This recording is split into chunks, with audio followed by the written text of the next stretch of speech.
So we're now on page 8, and this is the hot news. So Resident Evil Code Veronica, the evil beast, brings in the new year. General release date for Japan on British shores, May 2000. This was basically a sequel to, I think it was Resident Evil 2. I'm not sure if it was actually on the original PlayStation, though. I can't remember. But I do know it was on the Dreamcast, and it looked absolutely incredible. Moving on.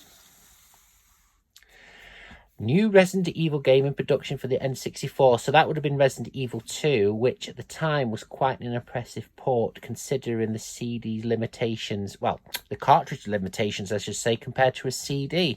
Although, looking back now, it all looks a bit blocky. And it says the 64 disc drive unleashed in Japan. N64 goes online for Japanese. Limited net membership. Import not an option. So basically what happened was with the N64 disc drive, which looks like the N64 has conceived a child. It was basically like a plastic floppy disk that you used to insert. I've never seen one in person. I went to a gaming convention one time in Manchester. Sorry, I stumbled upon one, and I asked the young guy who worked there, I said, is there any Nintendo 64 disc drives there? And he was like, dude, we don't know what that is. And I was like, mate, you should know what it is. Anyway, carrying on.